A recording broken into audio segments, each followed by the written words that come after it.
Hi guys, welcome back to our channel Familia. In this video, we're gonna do outdoor cooking for the first time. After a long time, my entire family was free, so we thought we should do natural cooking in the nature. Honestly, the taste was so good, and if you ever have the opportunity to experience this, you should definitely try. Autumn is ending and winter is right around the corner, so we thought we should experience this before the harsh weather. Later, my dad will speak in Punjabi, and I really hope you enjoy.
आगे सा बका थोड़ी नहीं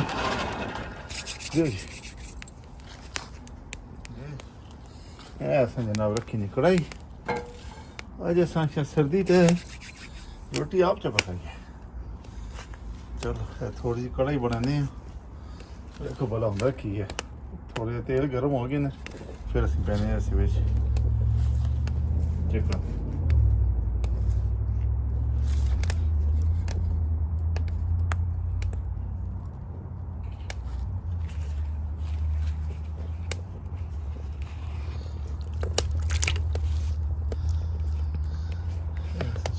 छोड़े थोड़े एक दफ़ा हल्का जहा ला के फरा छोड़ने उस तो बाद इंतजार करसा कि थोड़े गर्म होना शुरू हो वजे नाले फ्राई हो वजे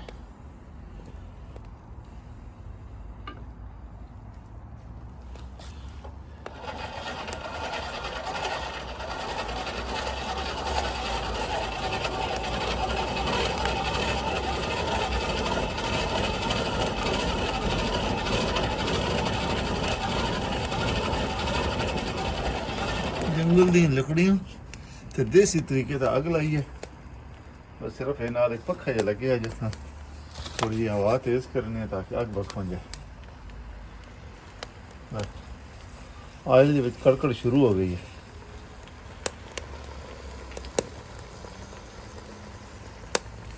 कड़कड़ का मतलब ये है कि ऑयल गर्म हो गया तो चिकन की सख्ती होनी शुरू हो गई है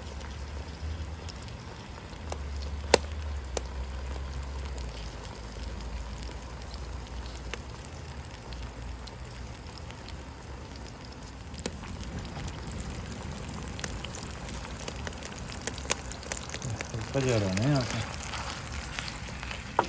पता लगे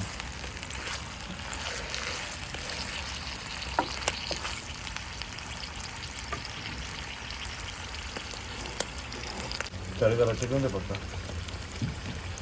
और सर्दी का बम कोई नहीं आ रहा था लेकिन शुरू हो गई है हम आज भी टेम्परेचर जो है ना तो ये बस 4 डिग्री है पहली सर्दी कोई नहीं बस आगे इसके पास -4 हुआ है थोड़ी आज अपना शौक पूरा कर लिए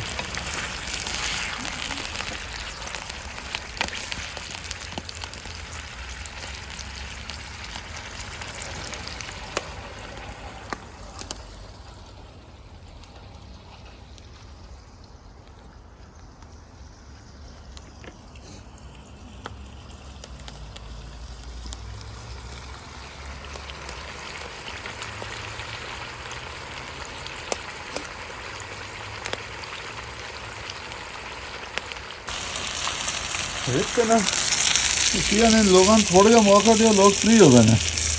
ऐसा क्या बरसा चिकन कढ़ाई बताऊँ गिना बरसा आपको ना रख छोड़े तो सारे वो कहीं भी ना लेंगे रोशनी क्या ज़्यादा चाहिए हुक्म दे पड़ा किस पर ला कर जितना एक जा मिली वो तो तैसा बताऊँ बात है ये आधा दिन बाद बर्फ बना के मैं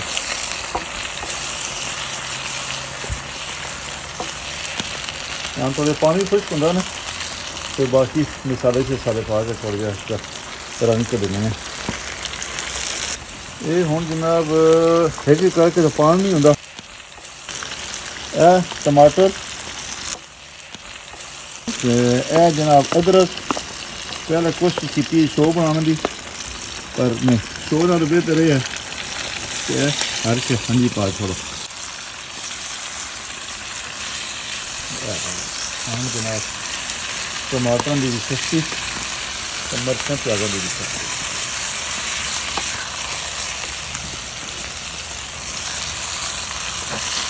तो पता नहीं कढ़ाई ये भी बनती लेकिन अदरक की बड़ी सोनी खुशबू आई में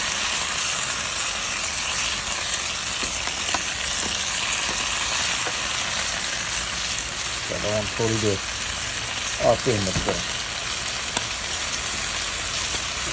वहाँ रखेंगे ना ताकि हीट अंदर ही कैद हो जाए तो स्टीम नाल लग जो थोड़ी जी तैयार हो वैसी सीटी दे रहे बैंगन जड़े ना इन्हें थोड़े जा उल्टा छोड़े ने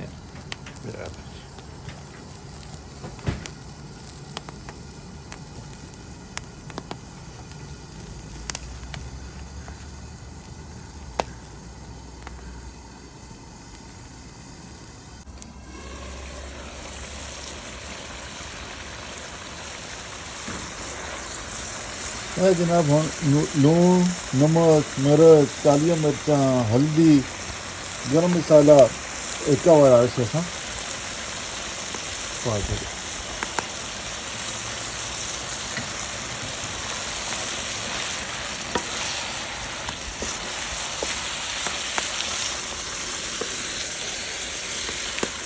एक दफा से हरा छोड़िए वाह वाह कर जनाब लेकिन थोड़ी है चकलो सूरज इस जनाना जबान मेकअप हो गया दखना है देख दोबारा फिर 2-4 दिन बंद कर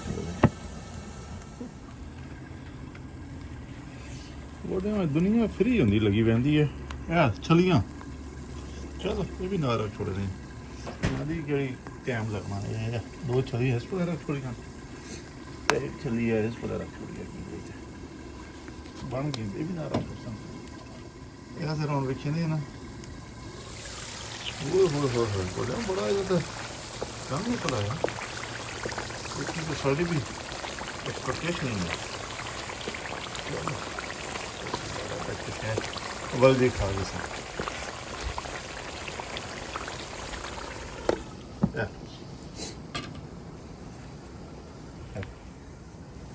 यार वैसे आग तो छोड़िया है क्या कुछ है बल जी खा के साम सुन के तो सख्ती आ वैसी नहीं जी नहीं ऐसी पहले बुम हर शय वल खेने आज कुछ थोड़ी बच्चे के गुजारे लिखी सम ये बड़ी थोड़ी जी आग सेट की थी है मछली एक शय और आ गई है उन्हें छलियां थोड़े पीछे करने ना अभी कोई क्या सोना रंग आया छलियां ते हूँ जनाब आज की जी मछली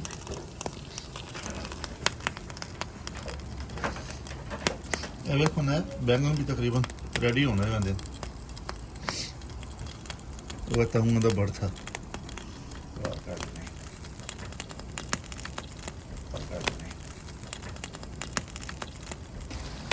लो जी बड़े चिकन रेडी हो गया नहीं ऐसा हालात पड़े ने आखिरी बार मिक्स कर छोड़ी हर शय ठीक है जी उसके बाद फिर थोड़ी जी सजावट साढ़े को तेजी होगी एक थोड़ी अदरक की पास छोड़ी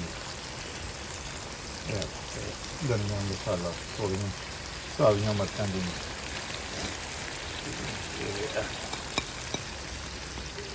हेलो चिकन कढ़ाई रेडी असें चुल्ली ते चाह ला छोड़ी है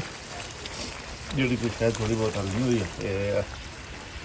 हल गई नहीं इन्ना के लग गई है कौन नहीं शायद तरह लगी है कोई सारा हल्दा नहीं गया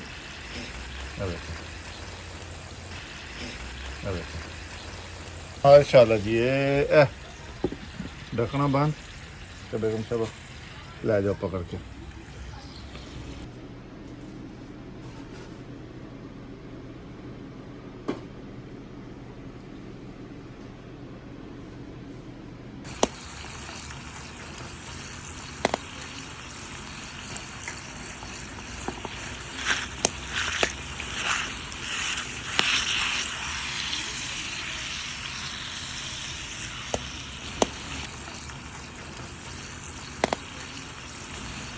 बड़े ट्राउट फिश लैके आए ने सुन दी अस किसी जमाने जो ट्राउट मछली भी होंगी है एक बार खाधी है वैसे सवाद जो बहुत निक्के होंगे हूँ अज कोई पता लग सी कि ट्राउट फिश की होंगी है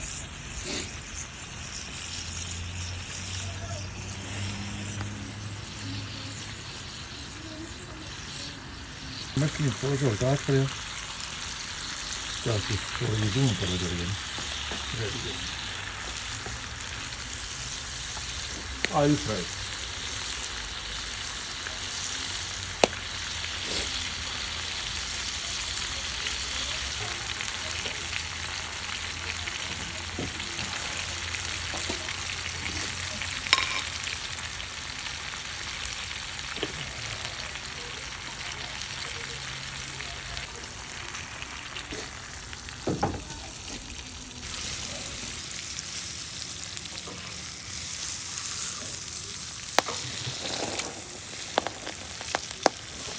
हेलो बड़े हमारी शब बन गई है तो हम असी जुले पे हैं घर तो बन के खान लगे हैं अल्लाह हाफिज टेक केयर एंजॉय करो